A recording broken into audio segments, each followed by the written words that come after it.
Καλησπέρα σας. Καλώς ήρθατε σε ένα ακόμη επεισόδιο του The Prem Pod. Καλώς σας βρήκαμε. 15η αγωνιστική.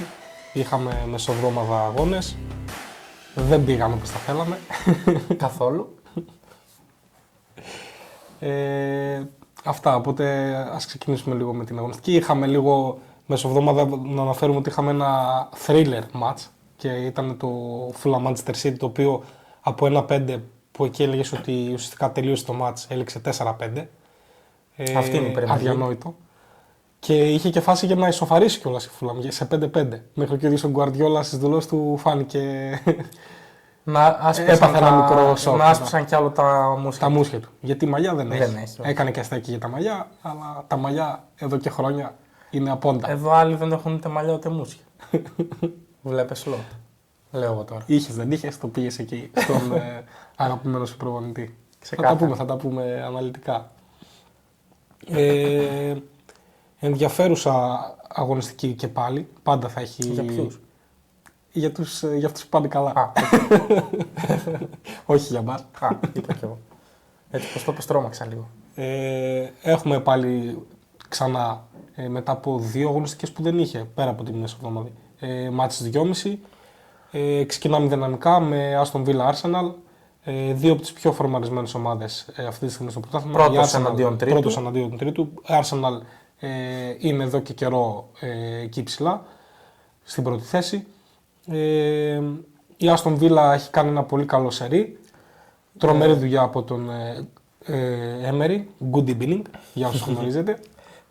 Η Aston Villa τρέχει ένα σερί, είχε 3 βαθμούς στις πρώτες 5 αγωνιστικές και έκτοτε έχει πάρει 24 από τους πιθανούς 27. Έχει κάνει 8 νίκες σε 9 μα.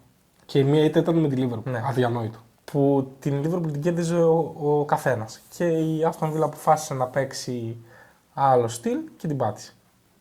Αλλιώς θα είχε 9 στα 9. Είναι και θα ήταν στο μείον 3 από την Arsenal.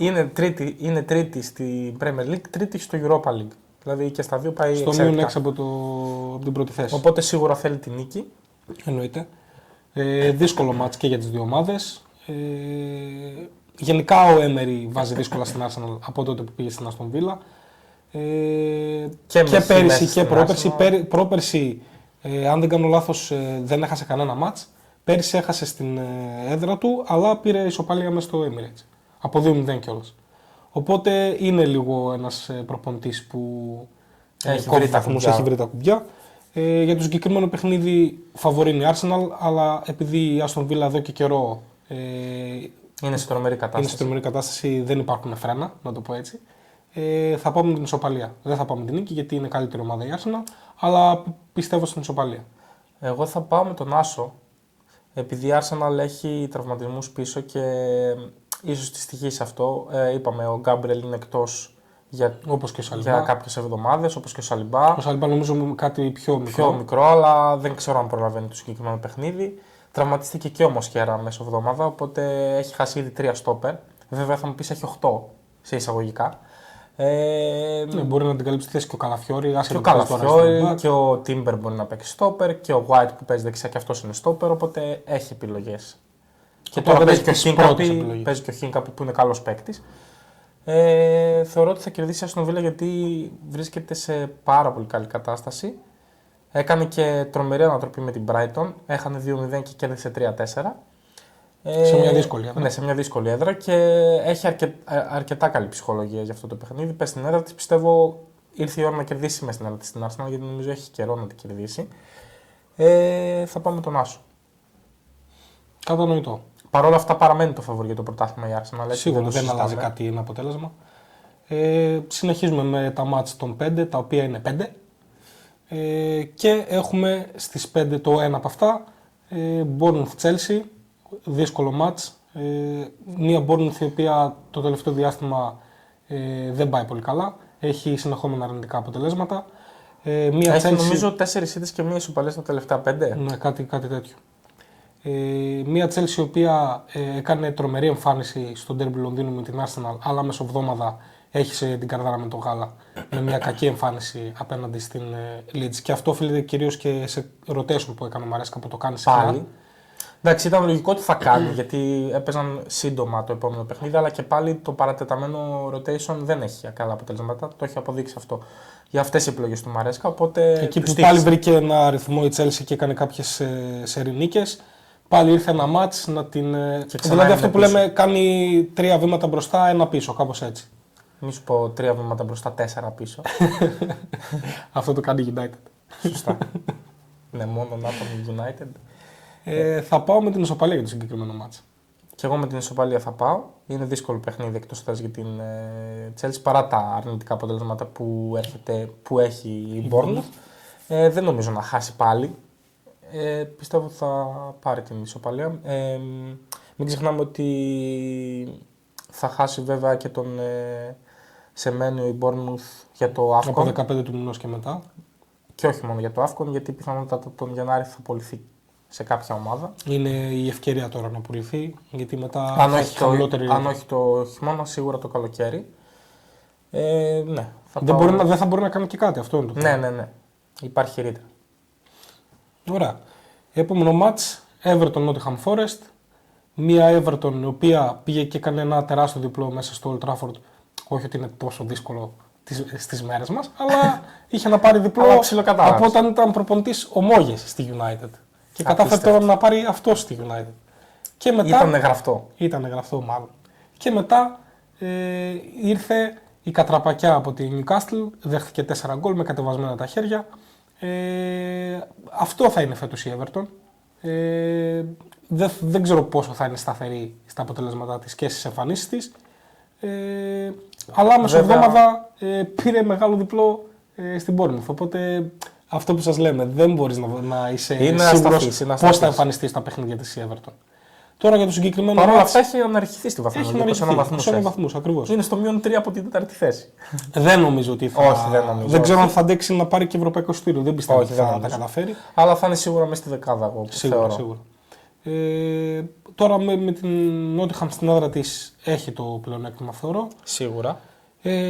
Η Nottingham εντάξει είναι όπως είπαμε ανεβασμένη με τον Sean Dyche, αλλά η Everton έχει το πάνω χέρι.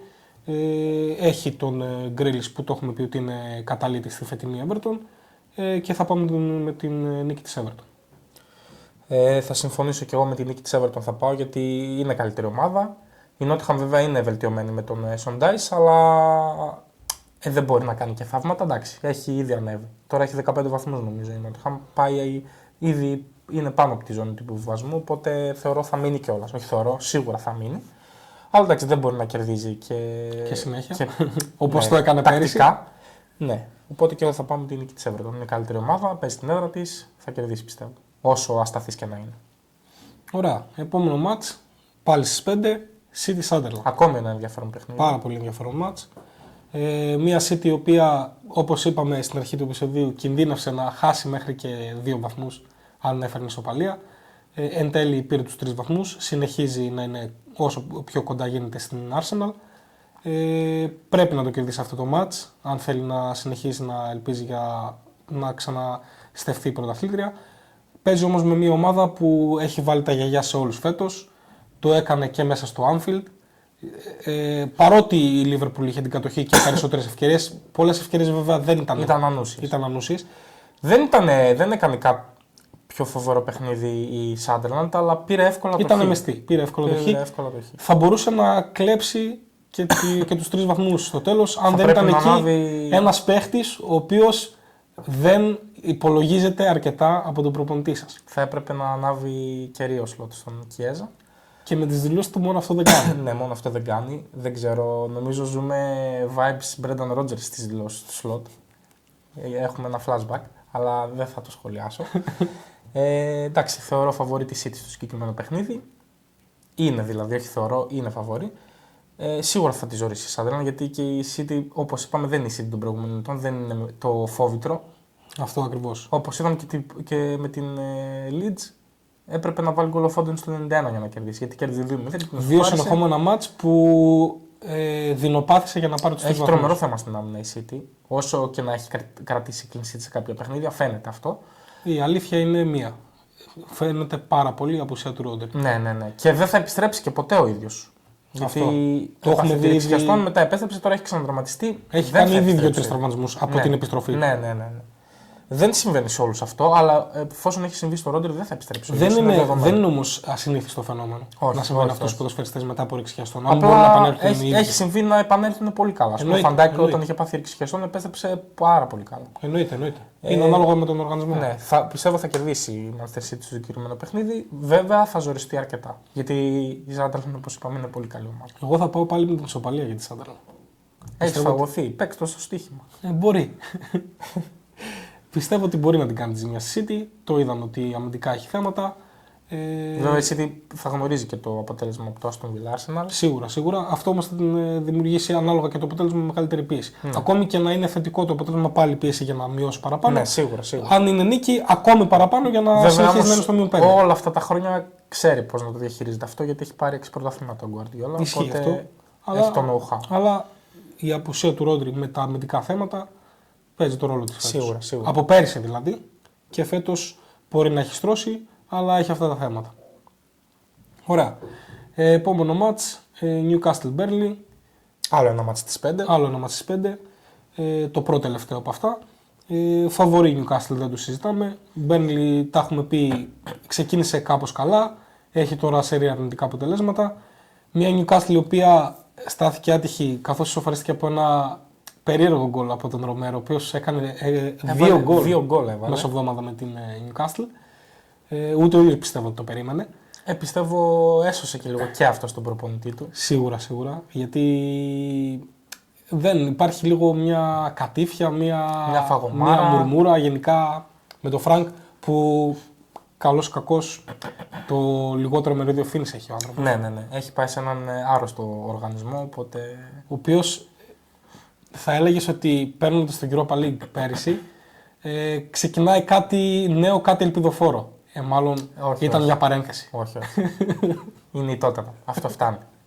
Δεν μπορείς να βάλεις σε μια συζήτηση ελπιδοφόρο και τότε. Να ξέρεις ότι κατευθείαν με το που το λες αυτό, κατευθείαν πρέπει να το πάρεις πίσω. Έχεις δίκιο. Οπότε δεν έχω να πω πολλά για το συγκεκριμένο μάτς. Τώρα θα μιλήσουμε και για την Tottenham. Newcastle Burnley, άσος. Ναι, και εγώ με τον άσο θα πάω. Εννοείται καλύτερη ομάδα Newcastle. Έχει ανέβει ήδη βαθμολογικά. Έχασε 2 βαθμούς γιατί έχασε τώρα με την Tottenham. Θέλει να ανακάμψει με νίκη τώρα. Οπότε θα το κάνει πιστεύω. Όσο και να αμυνθεί η Burnley, που αυτό θα κάνει. Βέβαια στα τελευταία 2 παιχνίδια νομίζω, δεν ξέρω αν είναι 2 ή 3, έχει παίξει ο Ramsdale τέρμα και όχι ο Pope. Παίζει να έχει τραυματιστεί ο Pope. Ναι. Τη στοιχίζει αυτό θεωρώ τη Newcastle αμυντικά. Θα συμφωνήσω. Τα γκολ που τρώει ο Ramsdale δεν θα τα τρώει και ο Pope. Δηλαδή αυτό του Ρομέρο θεωρώ ότι μπορεί να ήταν λίγο περίεργη η φάση γιατί είχε πολλά. Δηλαδή ο τρόπος που έπεσε ήταν πολύ αστείος. Δίνει content και αυτός. Ναι. Δίνει. Πάντα θα το έχω. Ό,τι και να πούμε δίνει. Τουλάχιστον δεν θα είναι σε ομάδα που θα πέσει. Γιατί το είχε αυτό το σέρι. Ισχύει. Αν και δανεικός. Ναι, αυτό δεν έχει σημασία. Τώρα πάμε. Tottenham Bradford. Εδώ τι να σχολιάσουμε. Μια Bradford η οποία ήδη πάει σχετικά καλά. Εντάξει, μεσοβδόμαδα έπαιζε μέσα στην Arsenal ανεμενόμενη ήττα. Το πάλεψε, είχε κάποιες φάσεις στο 1-0 να ισοφαρίσει και όλο στο πρώτο μήχρονο είχε δοκάρει. Εντάξει, η αμετωρότητα της Arsenal επικράτησε, ήρθε η νίκη εν τέλει. Παρ' όλα αυτά η Bradford είναι ομάδα που τα παλεύει τα μάτς της και δεν θα δούμε κάτι διαφορετικό και στο συγκεκριμένο μάτς. Και γι' αυτόν τον λόγο δεν πιστεύω ότι θα κερδίσει κιόλας άλλο ένα μάτς. Ναι, και εγώ το πιστεύω αυτό. Θα πάω πιο πολύ με την ισοπαλία και άμα σου έλεγα να κερδίσει κάποιο, θα σου έλεγα και την Bradford. Ναι, και εγώ με το Χ2 είμαι. Ξεκάθαρα. Συμφωνώ απόλυτα. Έχει κακά αποτελέσματα γενικά φέτος. Νομίζω έχει σπάσει και κάποιο αρνητικό ρεκόρ από τα αποτελέσματα τα τελευταία. Δεν μου κάνει εντύπωση. Σπάει γενικά αρνητικά ρεκόρ τότε, σαν σωματείο. Μία φορά όμως έπρεπε να το σπάσει και εκεί και δεν το έπασε. Δυστυχώς. Εγώ πιστεύω κιόλας νομίζω πω πιο πολύ και με το διπλό γιατί ο Thiago δεν έπαιξε βασικός με την Arsenal, μπήκε ως αλλαγή. Γιατί ήθελα να τον ξεκουράσει για να κάνει hat-trick μέσα στο Tottenham Hotspur. Πολύ πιθανό, πάρα πολύ πιθανό. Και θεωρώ ότι μπορεί να δούμε και το διπλό. Εγώ θα πάω με την ισοπαλία, θα δώσω έναν ακόμη βαθμό στον Tottenham. Θα φανεί να φτάσει στους 20. Να φτάσει στους 20. Εντάξει, πάει καλύτερα από πέρσι. Θα τους περάσει τους 39, ναι. 40. 39. Καλά, μην βιάζεσαι. Κάτσε. Εντάξει, είναι ήδη στους μισούς. Ισχύει. Παραπάνω από τους μισούς να το δούμε αριθμητικά. Όντως. Και τελευταίο μάτς Σαββάτου, Leeds Liverpool. Εδώ θα πέσουμε κορμιά. Ένας σλότ που κάνει αλλοπρόσαλες δηλώσεις, που γενικά, να το πούμε κιόλας, κολλάει κιόλας με το επώνυμό του, Lost the Plot. Ξεκάθαρα. Είναι απορίας άξιων πώς παραμένει ακόμη προπονητής. Όχι, δεν είναι τόσο απορίας. Είναι και αυτό που μου είπες εσύ. Είναι ότι σίγουρα έχει κάνει προεργασία η Liverpool από πίσω, αλλά πιθανότατα δεν υπάρχει ο προπονητής που να θέλει αυτή τη στιγμή. Οπότε, που να θέλει η ίδια η ομάδα. Ναι, οπότε πιστεύω ότι αφήνει να δει πώς θα πάνε τα τελευταία αποτελέσματα. Αν συνεχίσουν τα αρνητικά, σίγουρα θα τον διώξει και θα πάρει κάποιον υπηρεσιακό μέχρι το τέλος της χρονιάς. Οπότε θα μιλάμε για μια μάλλον καμένη χρονιά. Που το καλοκαίρι μόνο έτσι δεν την περιμέναμε. Και με τις μεταγραφές που γίνονται. Ναι. Σίγουρα δεν θεωρούσε κανείς ότι. Βασικά πολλοί τη θεωρούσαν και φαβορί πάλι για το πρωτάθλημα. Μέσα σε αυτούς ήμουν και εγώ. Εγώ δεν ήμουν μέσα σε αυτούς. Παρ' όλα αυτά θεωρούσα ότι θα είναι εύκολα στη διάδα. Δεν θα είναι. Είναι δεδομένο αυτό. Απλά για μένα πρέπει να αποφασίσει τι θέλει να κάνει. Αν θέλει να βγει σίγουρα τετράδα, πρέπει να απομακρυνθεί ο Σλότ. Αν θέλει να παλέψει για την τετράδα, θα συνεχίσει με το Σλότ. Θα συνεχίσει με το Σλότ. Στο συγκεκριμένο παιχνίδι θεωρώ ότι είναι πολύ πιθανό να επανέλθει και πάλι στις ήττες η Λίβερπουλ μετά από 2 θετικά αποτελέσματα που έκανε μια νίκη και μια ισοπαλία. Και μάλιστα ο προπονητής της δήλωσε ότι ήμασταν από ένα deflection away από το να κρατήσουμε 2 σερί clean sheet. Δεν γίνουν να τα λες αυτά. Όταν η ομάδα είναι έτσι. Είπαμε, ζήσει στο ένα εκτός από και χρόνο. Brendan Rodgers 2.0. Εγώ θα πάω με τον Άσο. Μετά τη μεγάλη νίκη της Leeds που έκανε με την Chelsea, έχει ψυχολογία. Θέλει να πάρει κι άλλη νίκη γιατί ήταν κάτω. Οπότε θεωρώ ότι έχει βγει από την επικίνδυνη ζώνη, είναι στο συν 2. Αλλά και πάλι δεν φτάνει αυτό. Εννοείται. Και σίγουρα μια νίκη γιατί είπαμε και κοιτώντας το πρόγραμμα της Leeds στις προηγούμενες αγωνιστικές, δεν βλέπαμε που μπορεί να μαζέψει βαθμούς. Το έκανε. Και θα το ξανακάνει πιστεύω τώρα λόγω της κατάστασης της Liverpool. Γιατί αυτή τη στιγμή η Liverpool είναι άρρωστη και αν δεν γίνει κάποιο ηλεκτροσόκ θα παραμένει έτσι. Γι' αυτό θα πάω και με τον Άσο. Εγώ θα πάω με την ισοπαλία. Εσύ παίξεις τα όλα ισοπαλία αυτή την αγωνιστική. Συμφωνώ, όλα έτσι μου γίνουν αυτό. Θα έχει και καλές αποδόσεις. Παίξτε την ισοπαλία. Παίξτε τα όλα ισοπαλία. Όχι, εντάξει. Έτσι θα πάρεις δεύτερο σπίτι, ρε. Όχι, ρε, εντάξει. Δευτέρα θα το σχολιάσουμε μετά. Έχει την πρώτη νίκη της Wolves. Σωστά. Θα πω με την ισοπαλία, καθώς είναι πολύ ποιοτικότερη η Liverpool. Έχει τα προβλήματά της, γι' αυτό δεν θα δώσω την νίκη. Αλλά πιστεύω ότι κάπως θα έρθει η ισοπαλία. Πιστεύω θα σκοράρει πρώτη και η Leeds. Θα σκοράρουν, πιστεύω. Και θα βρει τον τρόπο να ισοφαρίσει η Liverpool. Θα πάω με την ισοπαλία, να δώσω και ένα ακριβές σκορ 1-1. Και είναι και το τελευταίο μάτς του Σαββάτο. Έχουμε άλλα 2 μάτς την Κυριακή, φτωχή Κυριακή και ένα μάτς Δευτέρα βράδυ. Κυριακή το ένα από τα 2 στις 4 η ώρα, Brighton West Ham. Brighton, αν κέρδιζε και το μάτς με την Aston Villa που έτσι φαινόταν στην αρχή, θα αναρριχόταν και αυτή στην τρίτη θέση. Και όχι Aston Villa, έχει κάνει και η ίδια ένα τρομερό σερί. Ήρθε η ήττα, έπαιζε με και ήταν ένα μάτι το οποίο ξεκίνησε βασικό στο Τζίμας. Ο οποίος δυστυχώς τραυματίστηκε και μάλλον με ρίξει χιαστών. Μάλλον χάνει την χρονιά. Πολύ κακό, γιατί άρχισε να παίρνει λεπτά. Θα βοηθούσε την Brighton. Είναι πολύ ταλαντούχο παιδί και αυτός και ο Κοστούλας. Κρίμα. Πολύ κακό χρονικό σημείο για να γίνει αυτό. Τουλάχιστον δεν θα έχει το Μουντιάλ με την εθνική που δεν θα είναι. Κάποια στιγμή θα επιστρέψουμε. Θέλω να πιστεύω σε μεγάλη διοργάνωση. Τώρα πάντως σίγουρα όχι. Ενώ δεν θα έχει τουλάχιστον. Γιατί άμα ήταν η Ελλάδα στην τελική φάση θα είχαν και το Μουντιάλ. Ναι, συμφωνώ. Οπότε. Θα είχε διπλή πίκρα. Ναι. Τουλάχιστον θα επιστρέψει το καλοκαίρι στην προετοιμασία ίσως. Ίσως αν προλάβει. Ναι. Οπότε ας ελπίσουμε ταχεία ανάρρωση για τον Τζίμα. Τώρα στο συγκεκριμένο παιχνίδι. Δεν βλέπω άλλο αποτέλεσμα πέρα από τον Άσο. Βρήκε τον τρόπο να πάρει το χ στο Old Trafford. Πάω με το χ με το συγκεκριμένο παιχνίδι γιατί έχει πάρει ο Νούνο Espirito Santo έχει πάρει τους διπλάσιους βαθμούς από ό,τι είχε η West Ham πριν πάει ο ίδιος. Έχει πάρει 8 βαθμούς η West Ham. Νομίζω έχει 2 νίκες, 2 ισοπαλίες, 2 ήττες. Κάτι τέτοιο πρέπει να έχει. Αλλά και πάλι για West Ham, για αυτή τη West Ham που βλέπουμε εδώ και καιρό. Και οι ήττες που έκανε ήταν με την Arsenal και τη Liverpool. Εντάξει. Ναι. Τι να κάνει ο άνθρωπος. Που και με τη Liverpool εντάξει, δεν έκανε πολλά. Η αλήθεια είναι. Απλά βοήθησε και ο Πακετά. Ναι, ισχύει. Ο οποίος θα έβγαλε πολλά λεφτά εκείνη τη μέρα. Ναι, σίγουρα. Έπρεπε να το παίξουμε κι εμείς. Ναι. Να βγάζαμε δεύτερο σπίτι. Κρίμα, δεν το κάναμε. Εγώ θα πάω με το Χ, όπως είπα. West Ham πήρε το Χ στο τέλος μέσα στο Old Trafford. Να πω ότι δεν το περίμενα, θα είναι ψέματα. Βρίσκουμε τον τρόπο στο τέλος να τα λούζουμε τα μάτς. Αλλά πιστεύω ότι θα επανέλθει η κανονικότητα στο West Ham και θα χάσει. Που είναι λίγο συχνό φαινόμενο φέτος. Ισχύει.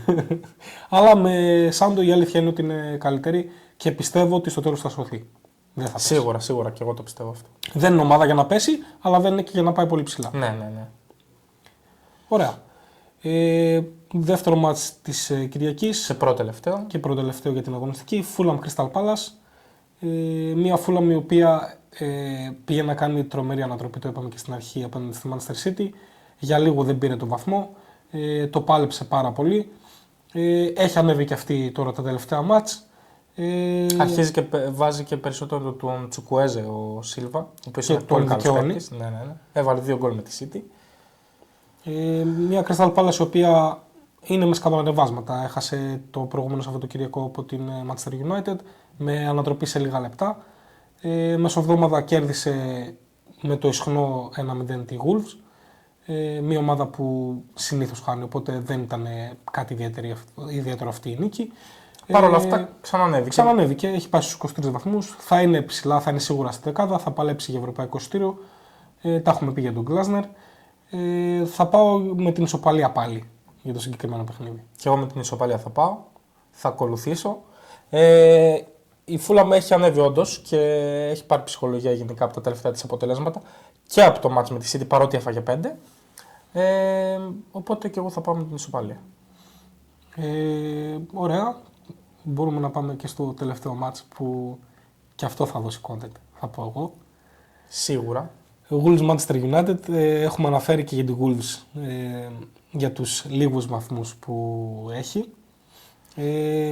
Θα είναι αυτό το μάτς που θα πάρει την πρώτη της νίκη. Εντάξει, μπορώ να κάνω πλάκα, αλλά δεν ξέρω πώς θα εμφανιστεί η United πάλι σε αυτό το μάτς. Είναι αλλοπρόσαλες οι εμφανίσεις της και είναι ελάχιστα τα καλά διαστήματα μέσα στα 90 λεπτά της. Παίζει με τη χειρότερη ομάδα του πρωταθλήματος. Κανονικά θα έπρεπε να πω με κλειστά μάτια νίκη της United, αλλά δεν θα το πω. Θα συμφωνήσω με τα λεγόμενά σου. Κι εγώ για Χ το βλέπω. Βέβαια, Χ προς το διπλό. Αν δεν είπες κάτι σωστά. Εγώ το βλέπω για... Αλλά το αφήνω μετέωρο. Χ2 το βλέπω το παιχνίδι, παρότι είναι ομάδα με σκαμπανεβάσματα με Manchester United και οι επιλογές του Amorim είναι questionable στην καλύτερη. Και αλλάζει όλο το παιχνίδι. Ναι. Και η μεταχείρισή του από τον ίδιο στον Μέινου, όπως είναι ας πούμε ο Σλότ με τον Κιέζα, βλέπω κάτι αντίστοιχο και του Amorim με τον Μέινου. Ο Κιέζα βέβαια προσφέρει κιόλας όταν κάνει κάτι. Ναι, δεν παίζει πολύ. Και παίζει διαφορετική θέση, ναι, okay. Και ο Μέινου στα λεπτά που συμμετέχει που είναι μετά το 80, τι να προλάβει να κάνει. Συνήθως και ο Κιέζα εκεί παίζει, απλά θα μπει λίγο περισσότερες φορές από τον Μέινου. Θεωρώ ότι σε αυτό το κομμάτι ο Amorim κάνει λάθος, δεν το διαχειρίζεται σωστά. Αν συνεχίσει να είναι τόσο πεισματάρης, όχι μόνο στο θέμα του Μέινου και κάποιες φορές και στον τρόπο που κατεβαίνει η ομάδα, δεν θα αντέξει πολύ. Θα φανεί. Ο Ράτκλιφ έχει διαφορετική άποψη. Τον στηρίζει, σίγουρα τον στηρίζει, αλλά απλά θεωρώ ότι εγώ το έχω πει είναι ένας φαύλος κύκλος. Ναι, θέλει λίγο να... Εγώ το έχω ξαναπεί ότι πρέπει λίγο να βάζει και λίγο νερό στο κρασί του. Το καταλαβαίνω ότι θέλει να παίζει το συγκεκριμένο σύστημα, αλλά ας πούμε στο μάτς με την Everton που έπαιζε με παίκτη παραπάνω έπρεπε να του γυρίσει το σύστημα. Να το κάνει πιο επιθετικό. Ναι, δεν χρειαζόντουσαν οι τρεις τόποι. Αυτό ακριβώς. Τώρα στο συγκεκριμένο παιχνίδι η Wolves είναι πραγματικά απογοητευτική. Δεν έχει τίποτα σαν ρόστερ. Το λέγαμε από την αρχή της χρονιάς. Είναι πολύ κακό το ρόστερ. Την άφησε την ομάδα. Θεωρώ κιόλας ότι εδώ φταίει ξεκάθαρη διοίκηση. Ο προπονητής που ήρθε από την Luton. Από τη Luton, που ήταν στη Luton, τώρα ήταν στη Middlesbrough. Ναι. Και πήγαινε και πολύ καλά μάλιστα. Δεν μπορώ να καταλάβω γιατί έφυγε. Γιατί η Middlesbrough πάει για να ανέβει. Οπότε θα πέσει Wolves και θα ανέβει η ομάδα που ήταν. Δεν έχει τίποτα πραγματικά. Θεωρώ ότι και το χ που λέω είναι πολύ αισιόδοξο για τη Wolves. Όσο και άλλο πρόσωπο ομάδα να είναι η Manchester United, θα τη βρει την άκρη, πιστεύω, με αυτή τη Wolves. Αυτό. Πολύ πιθανό, πολύ πιθανό. Ωραία. Αυτά από εμάς για την 15η αγωνιστική. Φτάσαμε κιόλας 15η αγωνιστική. Φτάσαμε κιόλας σχεδόν στα μισά. Έχουμε, είπαμε, πολλά μάτς στη διάρκεια της σεζόν μέχρι την επόμενη διακοπή. Εδώ θα είμαστε να τα λέμε. Έχουμε και Ευρώπη πάλι μεσοβδόμαδα. Μεσοβδόμαδα πάλι Ευρώπη, Champions League, Europa League Conference. Με αγγλικές ομάδες να συμμετέχουν και να πάνε καλά. Εδώ θα είμαστε να τα συζητάμε. Καλή συνέχεια. Καλή συνέχεια.